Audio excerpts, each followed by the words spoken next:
What's up, guys? Welcome back to the show this week. We're coming at you with our second show for the week, and we're going to be doing part 2 of stash players for the 24 NFL offseason, a topic that I love chatting about, giving you guys some low-end guys, maybe on the waiver wire. Maybe you're trading fourth-round picks for these guys, but someone that is basically no risk, but has potential reward for your team. So first guy we're going to be chatting about today, Darius Slayton, KTC wide receiver 103. Yep, 103, man, that far down. Slayton actually has been a fairly solid player for the Giants. He's had 700 yards, at least 700 yards multiple times for the Giants with Daniel Jones, a quarterback who I don't hate Daniel Jones. I actually really like Daniel Jones, but let's not say that it's an elite passing attack. Now, something I like about Slayton is that I think he possesses the ability to not be on the Giants, and that is why I am interested in him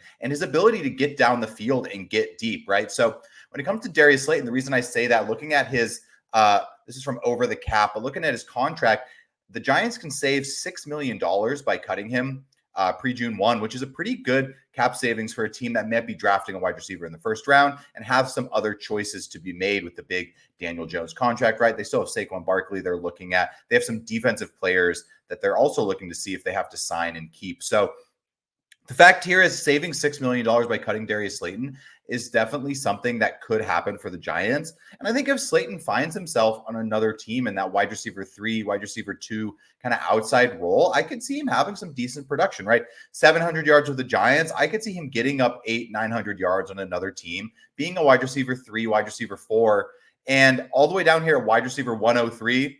That is not wide receiver 4 prices. This is just absolute waiver wire cheap acquisition prices. So next, someone who's even lower than Darius Slayton. How about Hunter Renfrow, the forgotten slot wide receiver here for Las Vegas? He had that one absolute flash year, has basically done nothing since. He basically got passed up by the other wide receivers in Vegas last year, with Myers coming over. And I think towards the end of the season, they wanted to see like what Trey Tucker could do.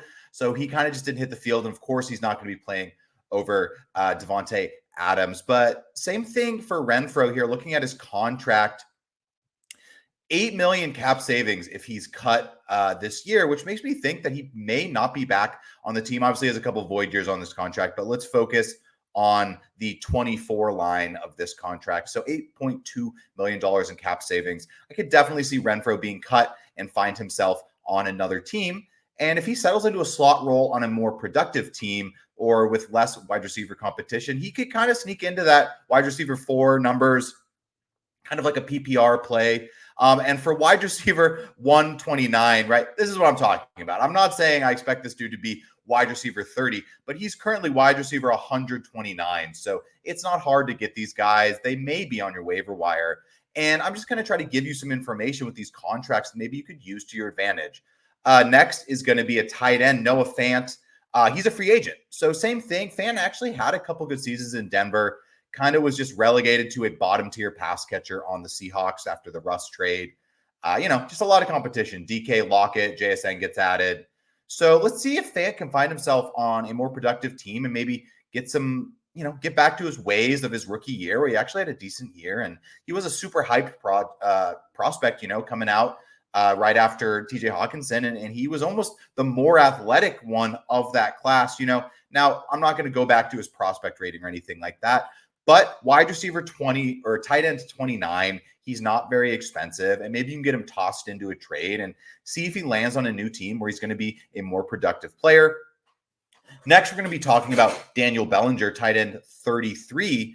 Over on the New York Giants, this one is going to be another contract situation. This one I think is slightly less likely than the Darius Slayton one, but it does interest me enough, seeing as I've seen some small flashes from Daniel Bellinger when he got a chance to be the tight end 1. So what I'm pulling up on the screen here is going to be Darren Waller's contract, and they could actually save $6 million. And his contract really starts to get a lot bigger starting the year after, which is why I think they may try to get out from it. I'm not necessarily saying this is going to happen, but they have some dead money, but they do have some cap savings this year. And we'll see what direction that New York Giants teams goes in.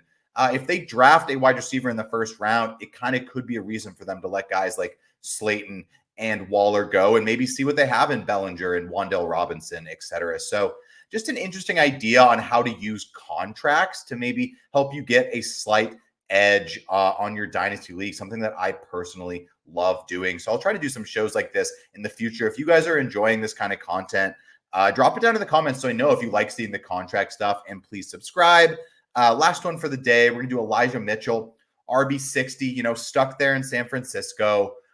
But, he was a high-end handcuff. He's had some bad injury luck, but let's see what happens. Maybe he ends up not in San Francisco eventually.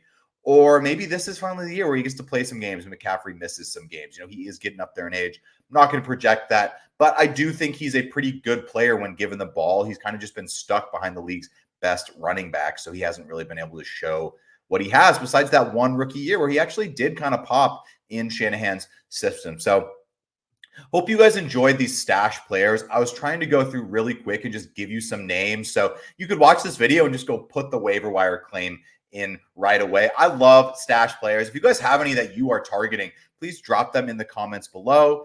Like I said, I really appreciate you guys tuning in. If you could like the video, if you could subscribe to the channel, it really helps motivate me to keep pushing out as many videos as possible. And please come back every week. We got videos Monday, Wednesday, Friday coming out for you, and let's win you guys your league. So I appreciate it. You guys have a good week. Tune back in on Friday for the third video this week, and peace, y'all.